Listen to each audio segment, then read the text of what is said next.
con un especial saludo de siempre. Recibimos hoy a nuestros oyentes, nuestra audiencia y a quienes participamos en este equipo de trabajo con el fin de desarrollar la emisión 792 de la memoria histórica aún no contada del conflicto armado en Colombia.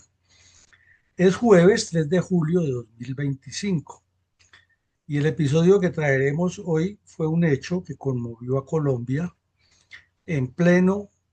proceso de paz del señor Belisario Betancur con los narcotraficantes y terroristas de las FARC. Nos referimos al secuestro y las torturas que padeció el médico y dirigente político y gremial del Cauca, Álvaro Mosquera Chaus, miembro de una de las familias más conocidas en esa región, en hechos que fueron iniciados o cometidos inicialmente en el mes de octubre del año 1983 y mantenido en cautiverio por los narcotraficantes y terroristas de las FARC durante 10 meses en la cordillera occidental, en medio de una penuria constante y de una sumatoria de torturas que son prácticamente inenarrables, para exigirle además el pago de una cuantiosa suma de dinero y seguir amedrentando a su familia, en especial a su hermano, el dirigente político Víctor Mosquera Chávez, quien había sido designado a la presidencia en el gobierno del señor Turbay y presidente encargado de Colombia por unos días. La venganza de los narcotraficantes y terroristas de las FARC se iniciaba contra este señor Mosquera Chávez porque el hermano Víctor en los años 60 fue, siendo senador de la República, quien destapó la olla de las republiquetas independientes que estaba formando el Partido Comunista en el Cauca. Toda la vida la familia Mosquera Chávez fue vehemente en contradecir y en denunciar públicamente a los terroristas de las FARC y a los comunistas, y porque estaban buscando una elevadísima suma de dinero que en efecto la consiguieron. Lo preocupante del asunto era que el señor Belisario Betancur para esos mismos días andaba desesperado porque el mundo se diera cuenta que él había iniciado un proceso de paz con las FARC y con los demás grupos narcotraficantes y obviaba absolutamente todo esto. Tenía la disculpa de que su hermano, el politiquero Jaime Betancur Cuartas, había sido secuestrado también y que él también era víctima. De remate, en la ciudad de Popayán, donde residía el señor Mosquera Chaus, había sido blanco del terremoto del año 83. Había mucha inseguridad derivada de la violencia que se desató después del terremoto, ya que media ciudad se cayó, mucha parte de la zona histórica se afectó y era insuficiente la respuesta del Estado para traerle tranquilidad a todos los damnificados por ese suceso. Todavía una combinación de hechos críticos y el señor Belisario Betancur andaba por ahí en las nebulosas buscando su premio Nobel de Paz y reunido en el Palacio Presidencial con los amiguis, celebrando juergas y parrandas y recitando poesía hasta altísimas horas de la noche y tomando trago con los juglares y los cantantes populares. Es la crítica historia de Colombia que no nos la cuentan como es. Y en el caso específico del secuestro de este señor, con el argumento de la lucha de clases y de que a los ricos hay que sacarle lo que tienen, las FARC lo torturaron un largo tiempo y el señor de Rux ni por imaginación lo cuenta, dizque en la verdad del conflicto. Comencemos a analizar el caso. ¿Quién era el médico caucano Álvaro Mosquera Chaus y cómo ocurrió su secuestro por narcoterroristas de la octava cuadrilla de la FARC en el Cauca a finales de 1983? En el momento del secuestro era el médico jefe de la Caja de Previsión Social del Cauca y al mismo tiempo era profesor universitario de la Facultad de Medicina de la Universidad del Cauca, donde llevaba muchos años ayudando a formar jóvenes médicos de una de las facultades más distinguidas en el campo de la medicina en todo el país. Había sido mm, concejal de Popayán en un solo periodo, había participado en muchas de las actividades históricas y sociales de la vida cultural de Popayán. En el Cauca había participado en muchos procesos de desarrollo social, político, económico, cultural. En su juventud fue médico, oficial de sanidad del batallón Junín por allá en los años 40, cuando comenzaba la carrera. Y en el momento del secuestro, en octubre de 1983, tenía 68, ya iba a cumplir 69 años de edad. Eh, Era una persona que la conocía todo el mundo en la ciudad, a quien acudían ricos y pobres porque lo conocían. El doctor Mosquera era muy conocido y tenía mucho acceso a la administración municipal y a la vida normal del departamento. Él viajaba a menudo con su esposa, andaban siempre los dos, a una finca que tenían cerca de Popayán, con el fin de pasar los fines de semana y verificar el trabajo que hacían los empleados de la finca. Se movilizaba en un campero, jeep normal. En ese tiempo escaseaban los vehículos de aire acondicionado y todas esas comodidades modernas de los nuevos jeeps. Generalmente era un Land Rover o un Nissan Patrol con el que se movían los finqueros. Todo el mundo lo conocía en la zona. Y ese domingo que llegó allá o que estaba en su casa, cuando ya iniciaba el regreso hacia Popayán, fue interceptado por 8 terroristas de las FARC disfrazados de policías, quienes de una vez comenzaron a golpearlo, a tratarlo mal. Llevaron a la señora hasta otro sitio y le dijeron que se lo han llevado las FARC, y a él lo movieron hacia la cordillera occidental, donde comenzó una extensa tortura. La noticia pues conmovió al país porque días antes el señor Belisario Betancur le había anunciado a los colombianos que todo era paz y amor y que en su gobierno se firmaría la paz. La familia fue frontal y le pidió al presidente que le exigiera a los narcotraficantes de las FARC que devolvieran al doctor Mosquera Chaus. Estos bandidos siempre lo negaron y así comenzó un calvario de 10 meses en el cual incluye el doble pago por la liberación, las amenazas de muerte permanentemente al señor en cautiverio, los golpes que le pegaban, la forma como le robaron todo lo que llevaba y cómo recuperó un Cristo que tenía, que era un recuerdo de la familia. Fue una verdadera tragedia lo que vivió este señor, que ya para esta época está fallecido, pero que los últimos años de su vida cargó con la tortura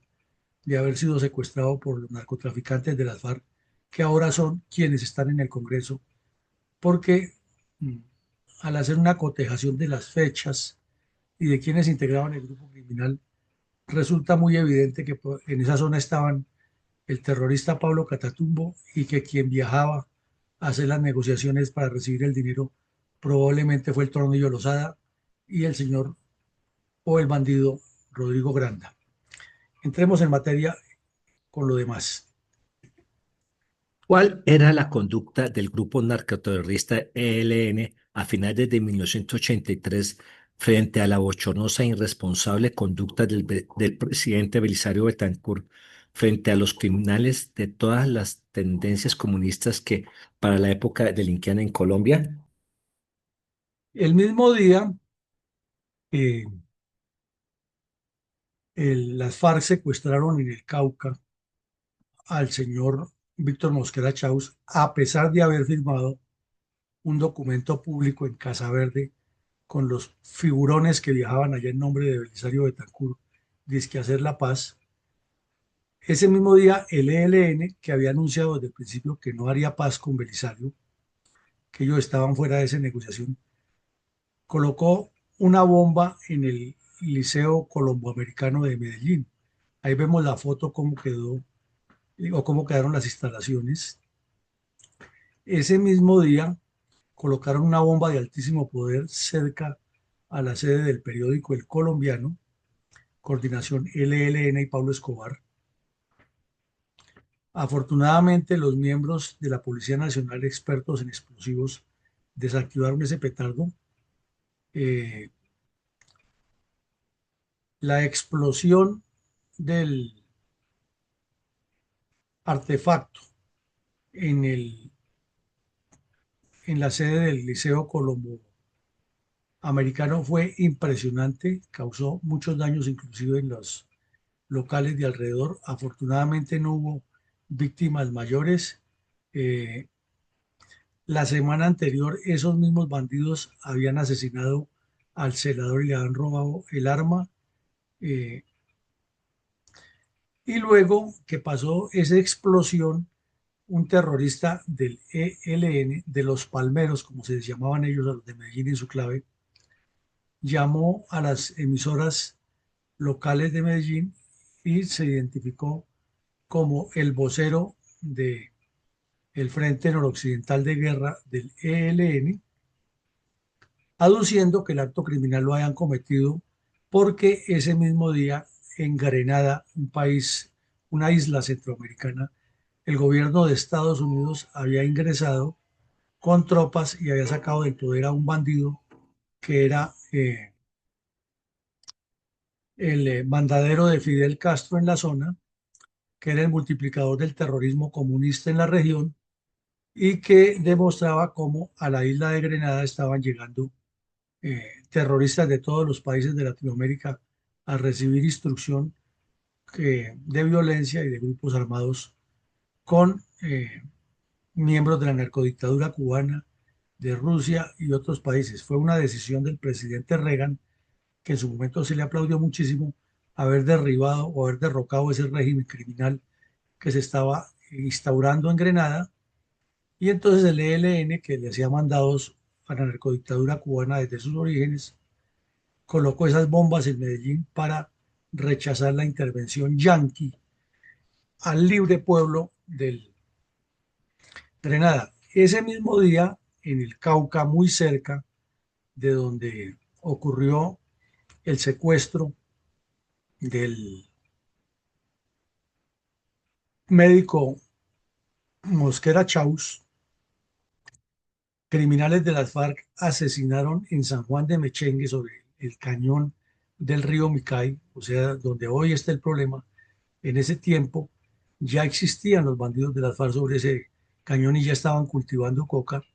Asesinaron a un señor de nombre Juan Trujillo, de 70 años de edad, quien llevaba más de 50 años en la zona como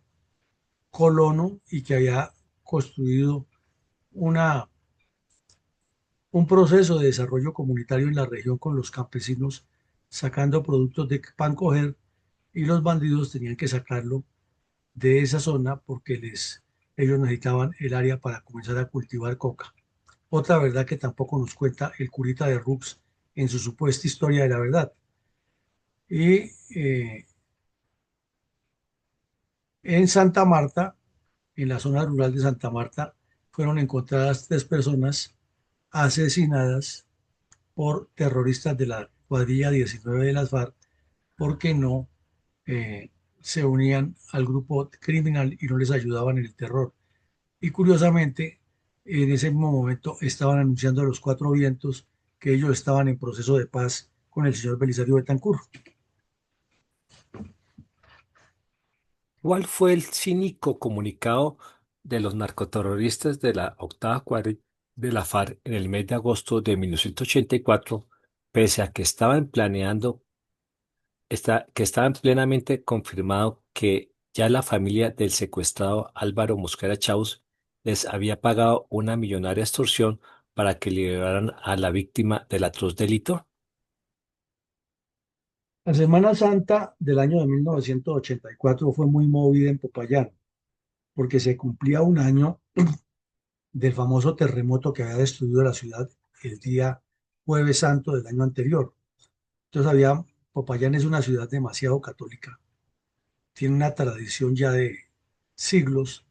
de las procesiones en Semana Santa y es muy visitada. por turistas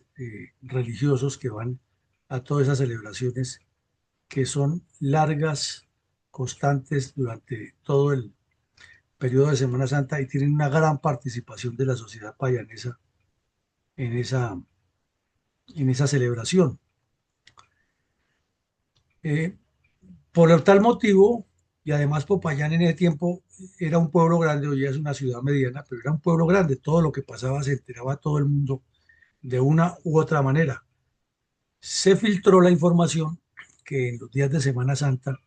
un terrorista de las FARC, que probablemente fue el Tornillo Lozada o fue el terrorista Rodrigo Granda, recibieron de la familia en Popayán una elevadísima suma de dinero y por ende se suponía que la liberación del señor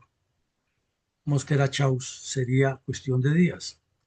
Pero el tiempo siguió pasando y la familia siguió presionando, en especial el señor Víctor Mosquera, que ha sido, como ya sabemos, presidente de la República encargado, y, y comenzó a hacerle la presión al gobierno de Belisario Betancur, que miraba para otro lado. Belisario Betancur nunca le dio trascendencia a ese hecho, porque siempre tenía la disculpa que su hermano también estaba secuestrado por los narcotraficantes del ELN. Entonces, finalmente, en uno de esos eventos publicitarios que organizaban en la Uribe Meta, eh, Tiro Fijo dijo públicamente que no, que ya habían hecho la investigación, que por tratarse de un tema tan complejo tenían que enviar unos delegados y que eso se demoraba un tiempo, pero que finalmente no, que las FARC no tenían nada que ver con eso. Y paralelamente el ejército estaba decomisando unos documentos en los cuales Jacobo Arena le instruía a las cuadrillas que siguieran secuestrando, torturando, amedrentando, robando y que le echaran la culpa a las fuerzas militares y de policía porque ellos estaban en paz. Entonces, pues eso se hizo público también y el señor Belisario Betancur, que era un descriteriado falto de carácter, nunca asumió la responsabilidad, nunca entendió lo que le advertían las fuerzas militares, porque él andaba detrás de un premio Nobel de Paz, le importaba el resto, lo que sucediera. Y de remate, los terroristas de las FARC, ya siguiendo las instrucciones que vimos hace poco aquí, de que cada cuadrilla tenía su capacidad de publicar su propio comunicado, publicaron el comunicado de la octava cuadrilla, en el cual negaron tajantemente tener al señor Mosquera Chaus, dijeron que ellos nunca habían recibido un peso, cínicos y descarados, pero igualmente en el mismo comunicado reconocieron que ellos habían asesinado a dos indígenas, uno de nombre Angelino Huaca y otro de nombre Humberto Ucurquí Amaya, porque eran ratas, así lo colocaron entre comillas, ratas. Entonces hacían lo que les daba la gana. Estos cadáveres fueron encontrados por el ejército en el río Micay, porque era la zona donde se tenía información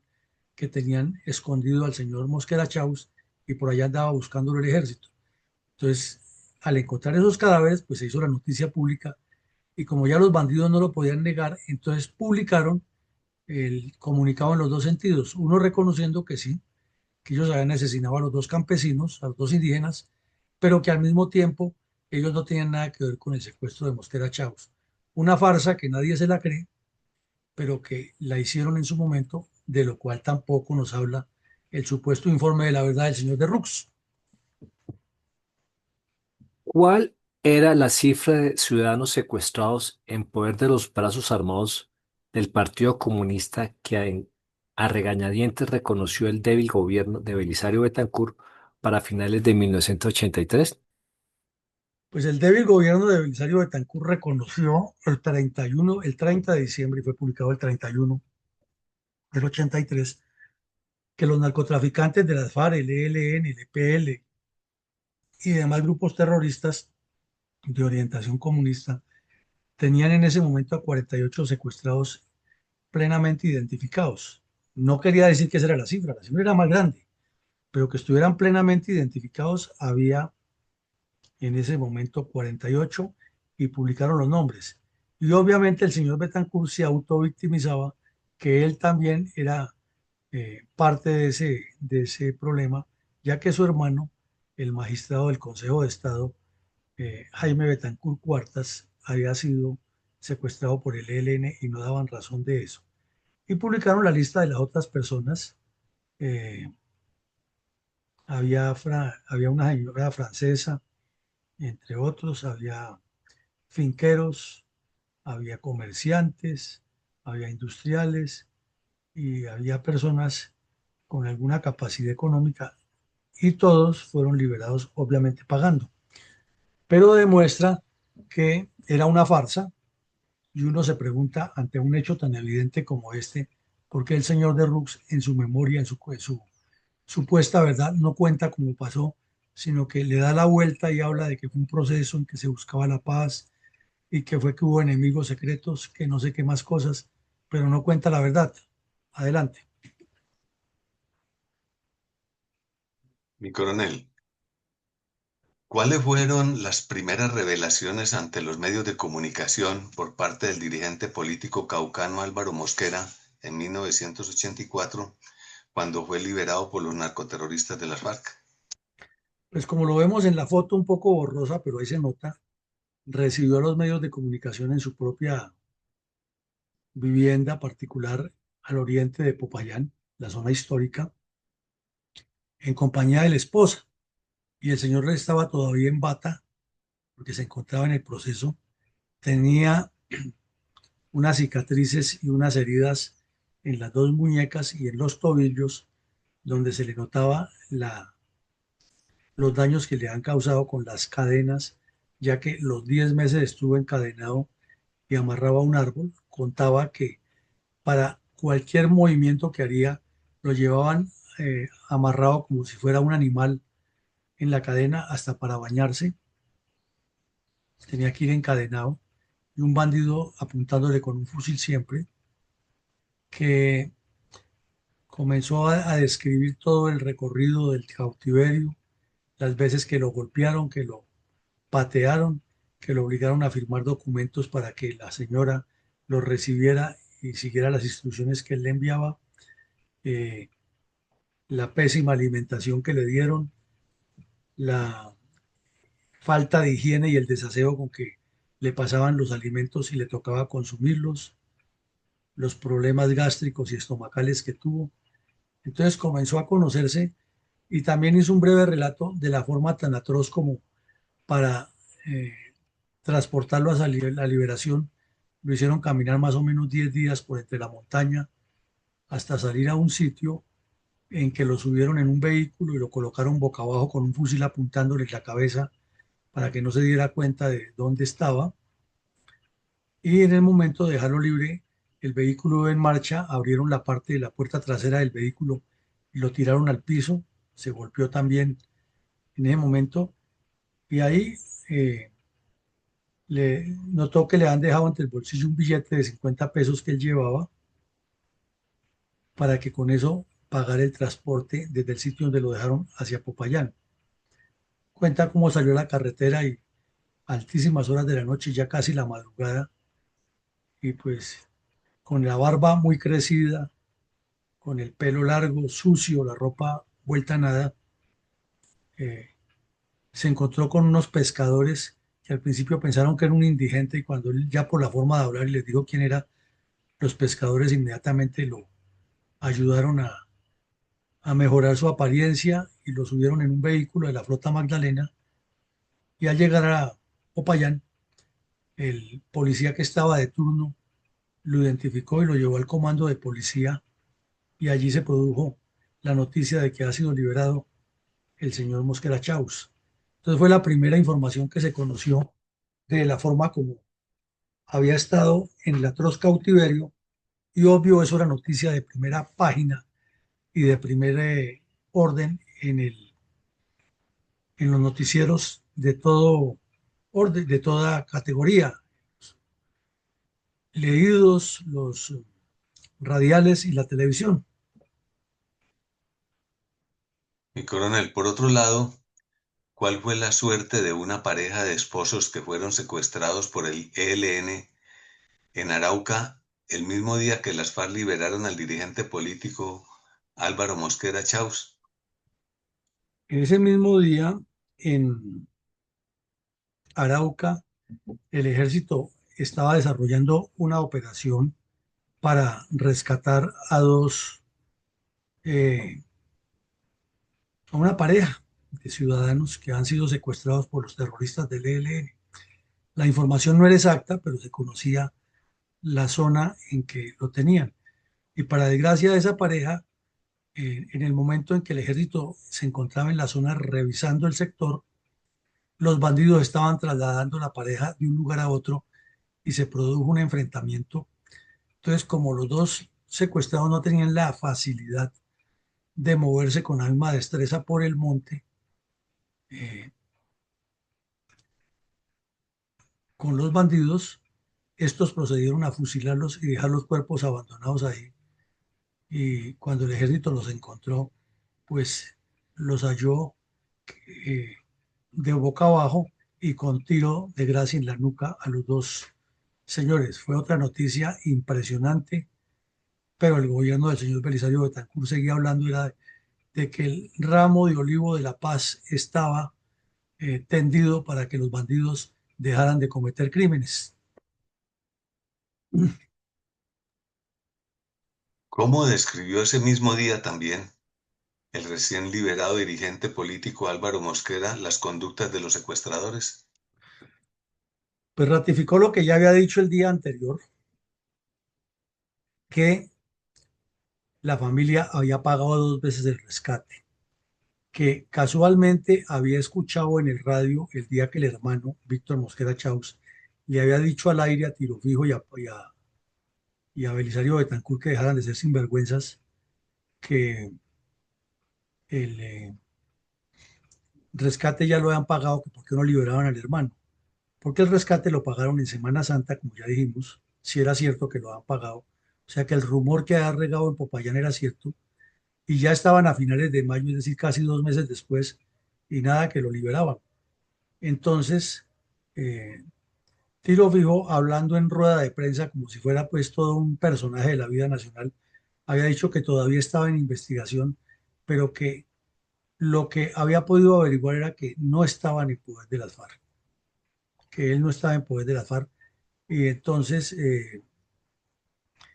también resaltó el señor Mosquera Chaus que el hijo había hablado por radioteléfono directamente con Tiro Fijo y que Tiro Fijo se ha comprometido a seguir investigando a ver qué pasaba, porque ellos eran muy serios las FARC. Imagínense ustedes eso.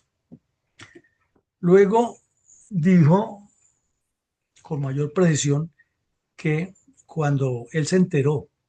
de que la familia ya había pagado, les gritó en la cara que eran unos bandidos miserables, ladrones, tramposos, y que un bandido de esos le ha golpeado la cara fuertemente.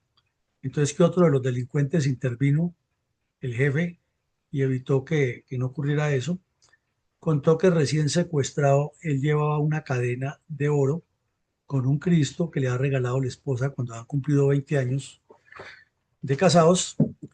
que uno de los bandidos se la había arrebatado y entonces habían forcejeado con él, que finalmente el bandido se ha quedado con el Cristo, que cuando llegó el cabecilla principal de la cuadrilla, Mosquera le dijo que el bandido le ha robado el Cristo y entonces el bandido le ordenó al delincuente que se lo devolviera y en lugar de hacer valer su supuesta moral revolucionaria, le advirtió que lo escondiera porque se lo volverían a robar. Entonces, como él era cirujano, pidió algún momento que le prestaran una aguja y en la oscuridad del cambuche lo escondió dentro del bolsillo de una chaqueta que tuvo puesta prácticamente los 10 meses del cautiverio. Ya nos imaginamos cómo quedó la chaqueta al final. Contó también cómo los bandidos lo transportaron unas veces a pie y cuando no podía lo subían a las malas en una mula o un caballo y lo transportaban por la montaña, que cuando llegaba a los sitios que eran poblados o se acercaban a un sitio poblado,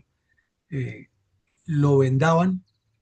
para que no viera nada que pudiera después describir cómo era el lugar y lo caminaban como un animal amarrado por el medio de las comunidades que aterradas miraban eso, pero nadie contaba. Contó también que en el tiempo que estuvo notó que al campamento o a los campamentos donde lo tenían llegaban muchos estudiantes del CAU, de la Universidad del Cauca, que por el nivel académico con que hablaban él lo notaba, que daban muchas charlas de comunismo, que se notaba que rendían informes de lo que hacía la guerrilla urbana en Popayán y Cali. También describió cómo se burlaban del país, hablando acerca del proceso de paz. Cuenta también que para pagar la segunda extorsión, le llevaron unas letras y él no podía creer que los bandidos fueran tan brutos en tener unas letras que después se podían negociar y llegar a determinar dónde o cómo ha sido el proceso. Entonces que él dijo que no firmaba y lo golpearon fuertemente y le colocaron un revólver en la cabeza y le dijeron que si no firmaba le disparaban.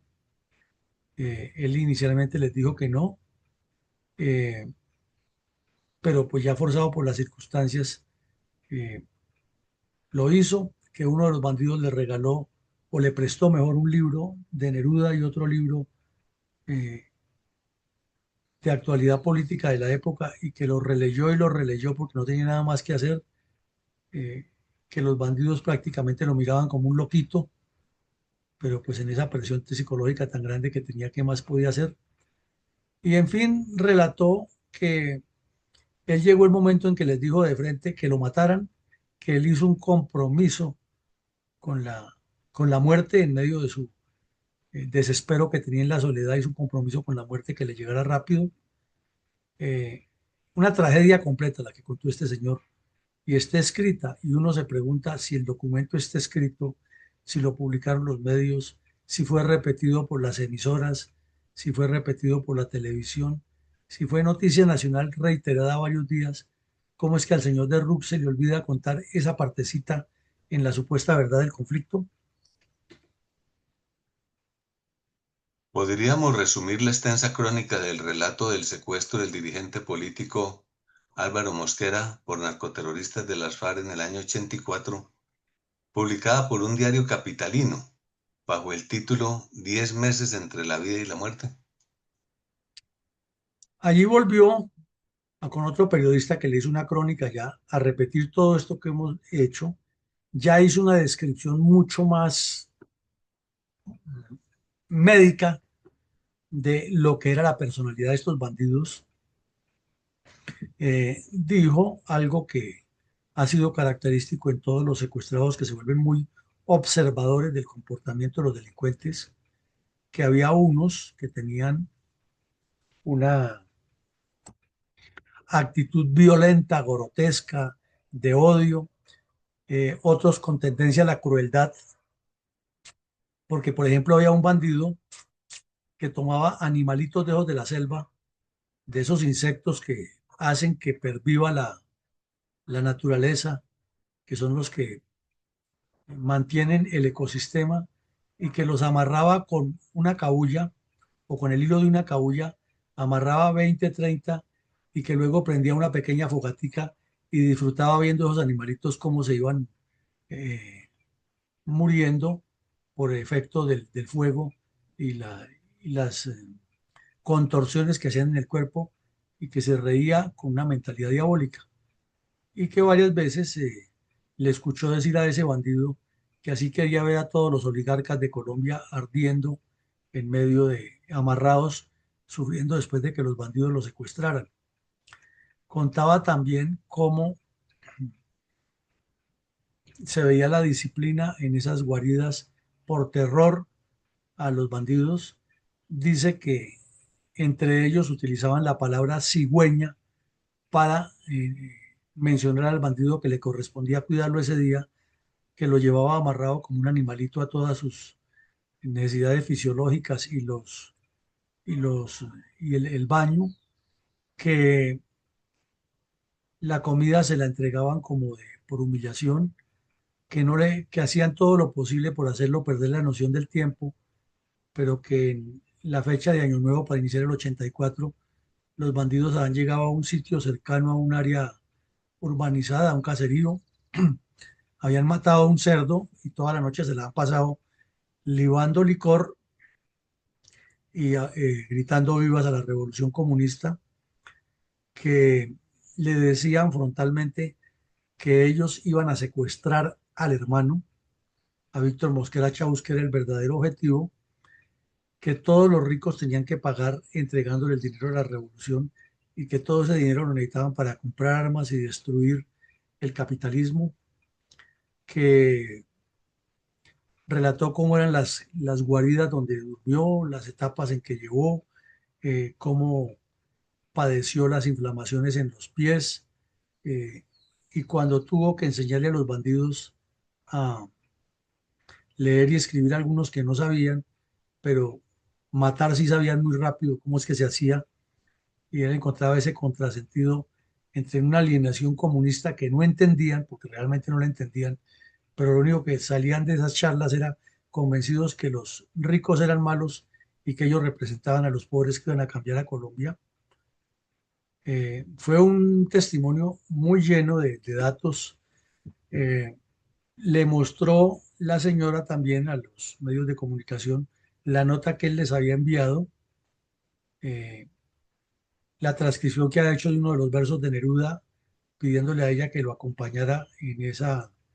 fortaleza que requería. Eh, Volvió a referir el episodio de cuando el hermano le cantó la tabla a Tirofijo y le dijo que lo liberaran. Reconoció que han pagado 2 veces la liberación del secuestro. Eh,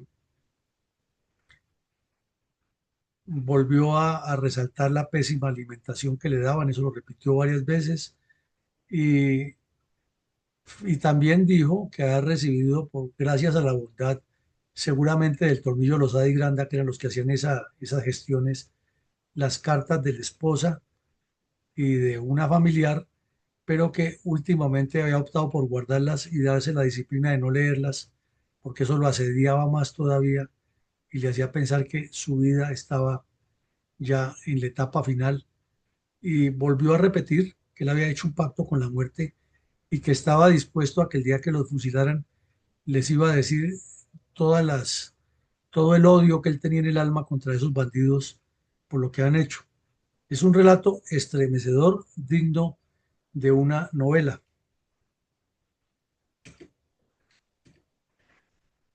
¿Cuál fue el cínico mensaje del presidente Belisario Betancourt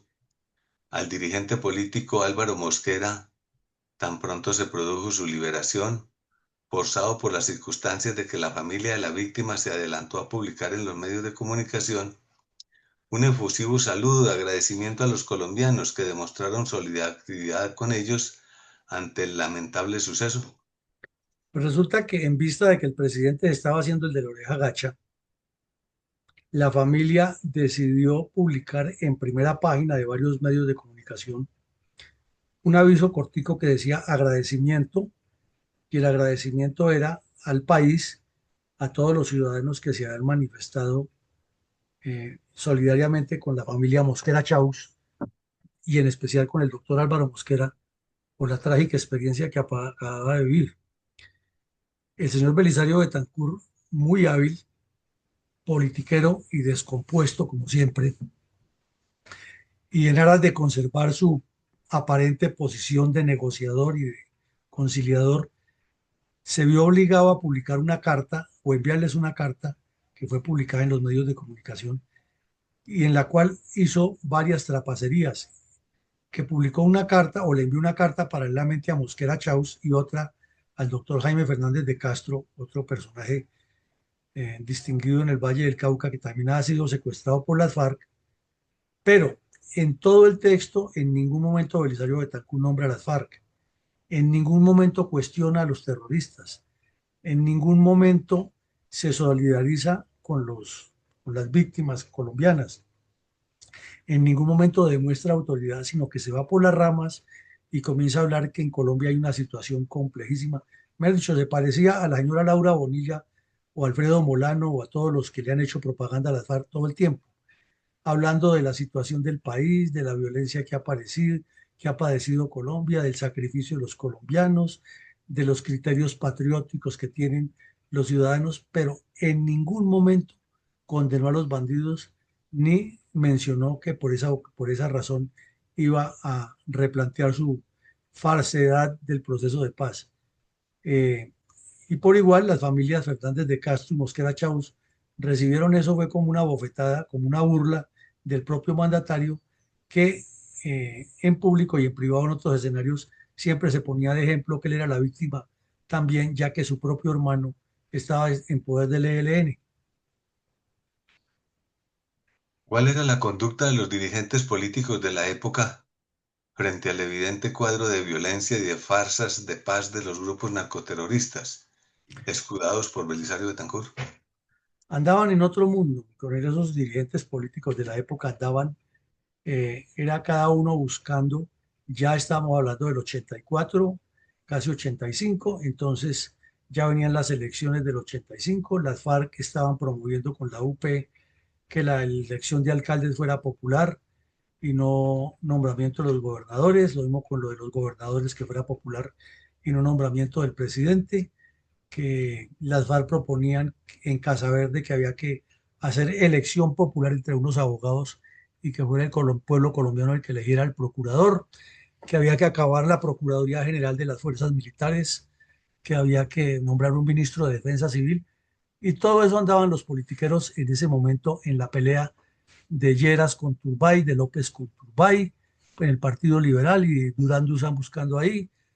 Luis Carlos Galán Sarmiento haciendo politiquería por todos los lados diciendo que él era víctima de Pablo Escobar y que él debía ser el presidente porque era que los dirigentes liberales eran traidores, y el Partido Conservador en una pelea terrible entre J. Emilio Valderrama, Álvaro Gómez y los de la línea de Belisario Betancur que estaban esperando ahí recibirle el gobierno.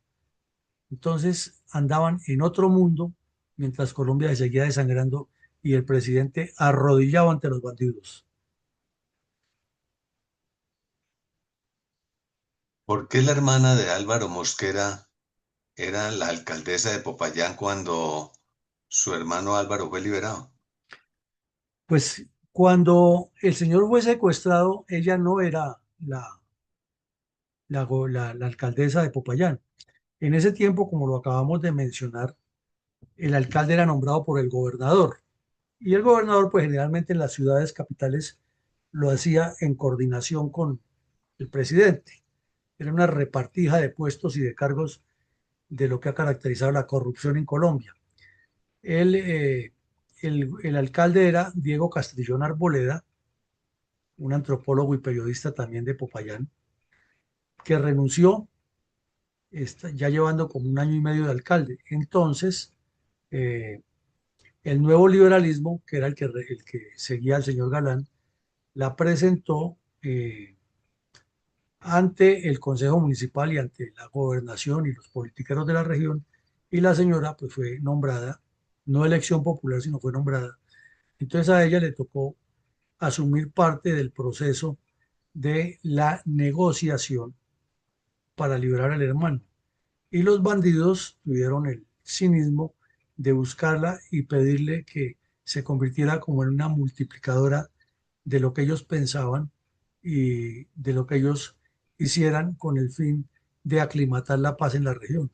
Ella públicamente los denunció y también fue la primera persona de la familia que llegó a encontrarse con él después de que el señor fue recogido por la Policía Nacional en el terminal de buses y llevado hasta el cuartel de la policía, donde el comandante del departamento de policía Cauca la llamó a ella y allí le entregó al hermano y se conoció ya públicamente la noticia. ¿Cuál fue el cínico mensaje del narcoterrorista alias Tiro Fijo tras la liberación del dirigente político caucano Álvaro Mosquera Chaus en 1984? Es que para esa época la política colombiana se convirtió en una vergüenza. Era ridículo. Aquí vemos en esta foto en Zipaquirá, donde el terrorista Gustavo Petro también hacía de las suyas, a otro delincuente del M-19 de nombre Israel Santamaría, eh, con blue jean y saco con corbata, dirigiéndose a una extensa comunidad que la sacaban a punta de fusil y de propaganda comunista a que los acompañara, y eso naturalmente lo tenía que financiar el narcotráfico para transportar toda esa gente y luego darles tamales y lechonas. Y esa es una de las razones por las cuales Petro odia al ciclista Egan Bernal, que es de esa región y conoce muy bien la historia. Y este joven deportista más de una vez le ha dicho que él sí conoce la historia de Petro, que era un delincuente. Ahí los vemos en ese escándalo, en ese espectáculo circense en la ciudad de Zipaquirá, haciendo shows. Y está el tal Israel Santamaría, que fue uno de los criminales con mayor prontuario del M-19, hablando de paz y desarrollo, porque Belisario Betancur les entregó medio país y el otro medio también a los bandidos. Ese mismo día se aplazó una vez más otro show en la Uribe, la instalación de una comisión verificadora. En medio de toda la farsa que han montado, de lo cual tampoco nos habla el curita de Rux, se nombró una comisión verificadora de lo que estaba pasando entre el gobierno y los terroristas de las FARC. Y el terrorista Tiro Fijo se paseaba como dueño del mundo y Jacobo Arenas y Alfonso Cano lo acompañaban en todas esas ruedas de prensa a hablar y hablar de lo divino y lo humano. Era cuando se hacía el campesino ignorante y decía que ustedes saben que a yo me robaron unas gallinitas y siempre era el cuento con el que comenzaban las intervenciones. Y ahí habló de que el Partido Comunista, las FARC y la UP, que eran la misma cosa, estaban pensando en nombrar un candidato presidencial y que podía ser el terrorista Jacobo Arenas o los secuestradores y pedófilos Alfonso Cano o Raúl Reyes. También decía que era necesario para que se cumpliera el proceso de paz que ambas partes, o sea, los bandidos y el señor Belisario Betancur, respetaran los acuerdos como si fuera el Estado o fueran los colombianos los que le debieran. Una vez más volvió y dijo que eh, ellos no tenían nada que ver con el secuestro del señor Mosquera Chaus, que eso eran inventos de la prensa capitalista. Y otro caso que aquí ya lo vimos, que fue plenamente confirmado, que fue el asesinato del periodista Cristian Martínez Sarria, eh, dijo que eso era falso, que ellos no lo han hecho, y los periodistas del tiempo lavando de las manos diciendo, bueno, pero nosotros fuimos de los pocos que no dijimos eso. Entonces Tiro Fijo apenas los miraba con su risita despectiva, dándoles a entender que ellos también los tenían en la mira, ¿no? Eh, Tuvo el descaro de decir que ese hecho o los hechos que han ocurrido en esos días, que eran constantes de secuestros y actos terroristas, que no tenían por qué romper los acuerdos, que para ellos no se han roto, porque eso era gente que quería torpedear los acuerdos de paz. Ese era el cinismo de Tiro Fijo. Pero al mismo tiempo le preguntaron, bueno, ¿y entonces qué va a pasar con las armas? Digo, no, no, es que las armas no tienen nada que ver aquí. Nosotros lo que estamos negociando es la paz, lo de las armas lo miraremos después de que se firme la paz y se haya concretado la paz como nosotros decimos. O sea, después de que los ricos nos hayan entregado el poder, miramos qué hacemos con las armas. Eh, Dijo que él le aclaraba a los colombianos que no era cierto que tuviera relaciones con Cuba o con la Unión Soviética y que las orientaciones, palabras textuales, la trazaban ellos mismos y que nosotros, dijo Tiro Fijo, no necesitamos que ningún país nos venga a dirigir. Y pues ante el estupor de toda la gente, cerró su burla a los colombianos diciendo que le llamaba fuertemente la atención al EPL para que dejara de hablar cosas que no eran, porque el EPL había dicho que le daba un ultimátum al gobierno Betancourt y si no, volverían al monte a delinquir. Y entonces Tirofío, haciéndose el buena persona, dijo que reconociera el EPL que ellos no tenían capacidad para tomarse el poder todavía y que si estaban en un proceso de paz fueran serios. Imagínense ustedes Tirofío hablando eso y aparentando que regañaba al EPL, negando nexos con Cuba y la Unión Soviética, diciendo que no entregarían las armas, negando la autoría en los secuestros de varias personas, incluidos los de Mosquera Chavos, negando el asesinato de un periodista y diciéndole al gobierno que hay que ser serios y cumplir de ambas partes. Fue un cáncer social y político el delito del secuestro por parte de los grupos narcoterroristas que en ese momento tenían arrollados al laxo e incapaz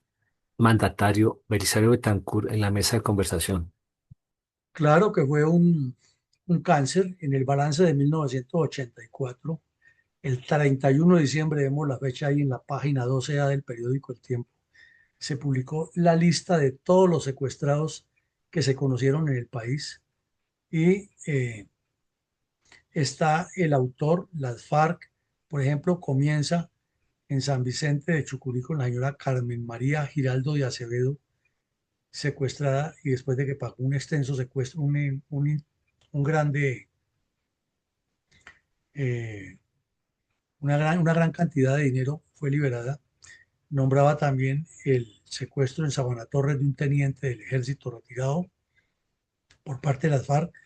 Y si ustedes revisan la lista, en medio de todo ese hay gran cantidad de secuestros cometidos por las FARC, la mayoría, algunos por el EPL y otros por el ELN. Hay secuestros en Medellín, Guatapé, Colombia, Huila, Begachí, Antioquia, Garzón, Huila, Timaná, Suaza, también en el Huila, en Puerto Boyacá, en Toribio, Cauca, en Granada, Antioquia, en Medellín, otro, en San Luis, Antioquia, en Santo Domingo, Antioquia, todos cometidos por las FARC y algunos por el EPL y el ELN. En síntesis, decía el periódico que eh,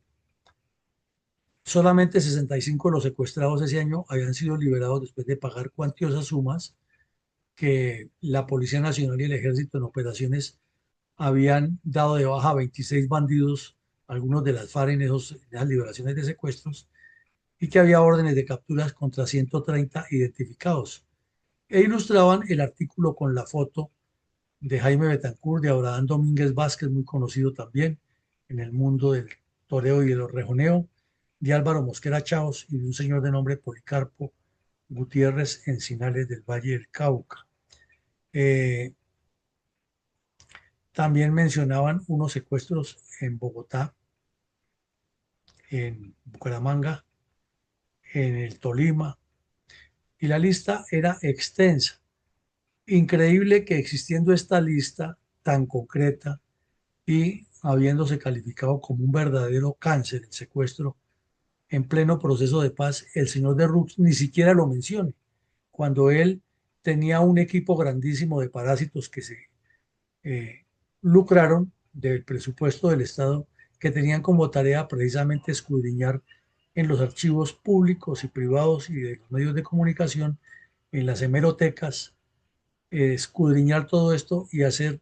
según el contrato con el que el gobierno le pagó una elevadísima suma de dinero, un listado o un resumen muy específico de la realidad de lo que ha sido el trasiego de la violencia comunista contra Colombia por parte de las FARC. Nada de eso se mencionó. Y el informe salió publicado en una voluminosa colección de documentos que dicen de todo, pero no dicen nada respecto a la realidad de lo que han sido las FARC contra Colombia. ¿Hubo amenazas posteriores contra el dirigente político Víctor Mosquera Chávez por parte de los narcoterroristas de la FARC? Sí, 6 meses después se corroboró lo que había dicho el liberado Álvaro Mosquera, que se lo han repetido varias veces en cautiverio, que el objetivo era secuestrar y asesinar al hermano, el expresidente Mosquera Chávez. Entonces, a mediados del mes de abril de 1985, tanto la hermana que era la alcaldesa como el mayordomo de la finca del hermano de Víctor Mosquera Chávez, de nombre de José Cornelio Sánchez, dijeron públicamente ante la cadena Todelar, que los entrevistó, que los bandidos de las FARC le han hecho llegar a la alcaldesa varias notas amenazando de secuestrar al hermano, y al administrador de la finca lo habían localizado para decirle que tenía que informarles cuando fuera Mosquera Chávez allá para secuestrarlo. Eh, También la señora, la alcaldesa, la hermana de la víctima, dijo que le habían llamado varias veces por teléfono los bandidos de las FARC a exigirle que saliera públicamente a lavarle la imagen y a decir que ellos no eran los responsables de ningún crimen y que tenía que decir públicamente que ellos no han secuestrado al hermano. La señora públicamente dijo que no, que ella no iba a cambiar la versión, que si el propio secuestrado decía que lo han tenido las FARC porque los había escuchado y había convivido con ellos, ¿cómo iba ella a desmentir la versión del hermano? Además que eran los delincuentes que mataban y colocaban bombas y secuestraban en el Cauca, que se sostenía en la palabra.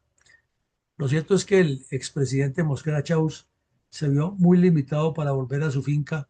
porque lo tenían en la mira para secuestrarlo y matarlo.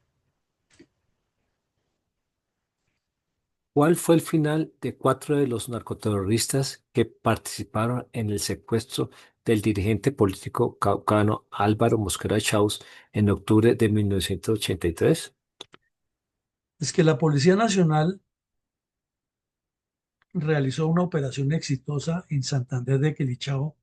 contra un grupo de terroristas de las FARC que tenían secuestrado a un hacendado de nombre Arturo Silva Sánchez y la familia del señor que ya tenía 78 años de edad de esa época. Como se nota, estos bandidos se cebaban contra víctimas adultos mayores para presionar más a las familias y para que los mismos secuestrados ante la situación enviaran cartas y documentos pidiéndole rápidamente a la familia que pagaran los secuestros. Eh, la Policía Nacional con una carta de esas hizo el rastreo, localizó los bandidos en Santander de Quilichao donde estaban, hizo la incursión donde lo tenían. A este señor ya por la edad no lo han podido tener todo el tiempo en el monte y lo tenían en una zona ahí semi-rural. Cayó la policía de sorpresa y en el enfrentamiento fueron eliminados cuatro terroristas de las FARC. El uno llamado Alfredo Velasco Gutiérrez, tenía 20 años, era natural de Tuluá Valle. El otro era del Tambo, se llamaba Carlos Dorado Muñoz. El otro se llamaba Carlos Arturo, no se estableció el apellido, tendría 22 años. Y una mujer indígena también de 23 años, de nombre Milena. Eh, Haciendo las averiguaciones y las cotejaciones, los cuatro habían participado en el secuestro de Mosquera Chávez. Eh, Les decomisaron unas armas, documentos, brazaletes y una de las armas que tenían tenía el sello de las Fuerzas Armadas de Venezuela, lo cual indicaba que desde esa época había miembros de las Fuerzas Armadas que apoyaban la guerrilla colombiana, entre los cuales estaba el bocón teniente coronel Hugo Chávez Frías, que era uno de los enlaces de las guerrillas colombianas con la Fuerza Armada venezolana. Con reverencia, admiración y absoluto respeto en memoria de todas las personas que fueron asesinadas por los bandoleros que desataron las oleadas de violencia tripartidista contra los colombianos en la década de 1960, especialmente las barbaries causadas por los narcoterroristas del ELN en desarrollo del sicariato comunista, por ellos denominados Plan Pistola.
¿Tiene credibilidad y futuro la paz total de Petro si vemos en detalle el resonante fracaso de sus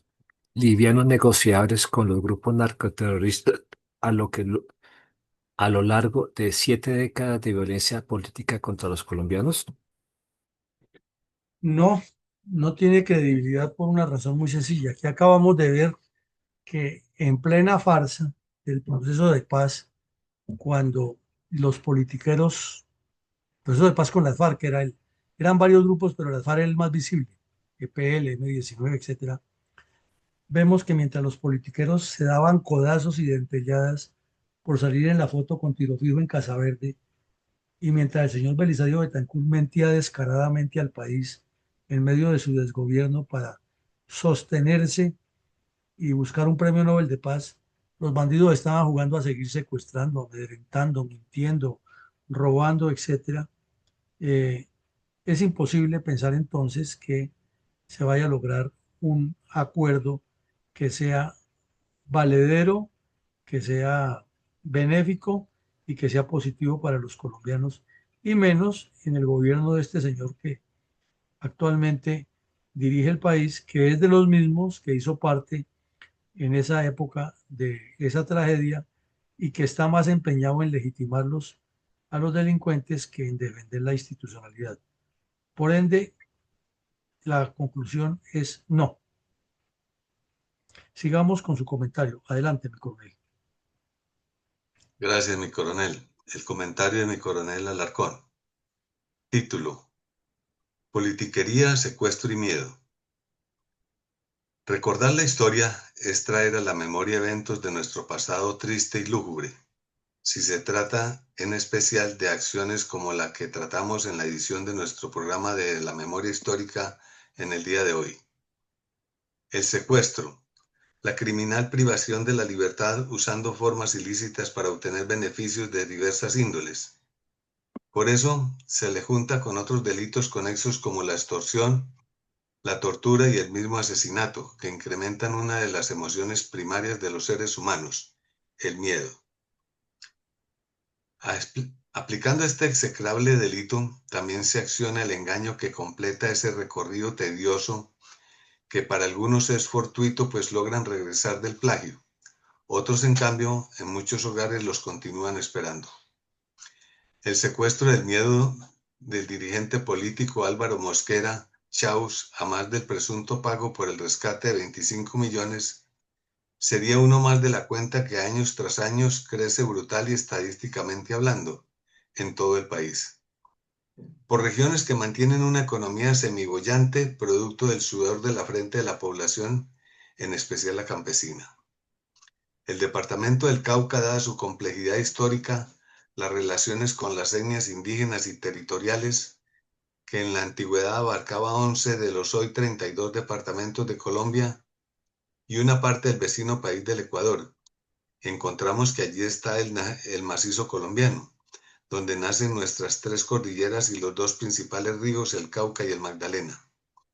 lo que hace al departamento como una de las regiones con más fuentes de agua, potencial para la generación de energía hidráulica. También unos hermosos valles cálidos, selva lluviosa tropical y un conjunto que se vislumbra económicamente con la ganadería y la gran producción agrícola, que además incluye todo lo relacionado con cultivos ilícitos y su procesamiento, importante ruta del narcotráfico. Como quien dice, todo a favor del campesinado, pero también del narcoterrorismo. Nada de esto viene solo. La politiquería mal entendida y mal aplicada nos permite otear la realidad de la verdad verdadera que llevamos viviendo por más de 70 años de violencia tripartidista. Porque esto, de una forma u otra, ha sido impulsado y pregonado por los de turno, los que sin programas llegan al poder del voto de un tamal o una teja. Mientras, en el caso de hoy, los secuestrados, fuera de estar privados de la libertad, sufren vejámenes, maltratos y humillaciones que ni siquiera un animal se merece. Pero así son, y ni qué decir de las acciones y posiciones de los copartidarios que por rescatarlos ni negocian ni se preocupan. porque lo primero es el interés particular de las próximas elecciones, o aprovechar esta situación para buscar más votos con el dolor ajeno. Sí, señores, son 70 años de lo mismo. Los politiqueros de turno o los gamonales regionales bajo su propia conveniencia manejan a su antojo la población con promesas para incumplir. Lo único cierto es que los narcoterroristas tendrán en el mañana una vendida defensa de abogados que por efectos de una simple coma o cualquier otra cantidad de artimañas, a pesar de ser culpables, salen orondos sin pagar un día de cárcel por sus comprobados delitos. Así las cosas, seguimos a portas de la repetición de la repetidera, pues los actores criminales siguen siendo los mismos, pues nada les pasará. Y lo más duro, los politiqueros, amañados también. Esto los hace culpables del caos y el miedo de la población, lo que no permite que el trabajo sea agradable, seguro y en paz. Coronel Eugenio Alarcón. Gracias, mi coronel. Bueno, gracias, mi coronel. Muy bien lo que dice mi coronel Alarcón ahí. Es una síntesis de todo lo que dijimos hoy. Un episodio que estaba ahí guardado entre la gaveta de los tantos que todavía nos falta por poner a la luz, pero que demuestra la complejidad del asunto. Esta noche tendremos a las 6:30 de la tarde conexión directa con Bolivia, no por el link normal, y tendremos la oportunidad de hacer un análisis de lo que ha sido la intervención de Israel frente a Irán y todas las enseñanzas de todo orden que ha generado esta guerra que en apariencia está estática, pero que en cualquier momento puede reventar con mayor dimensión. Feliz día para todos, que Dios nos siga bendiciendo y acompañando. Gracias, feliz día para todos.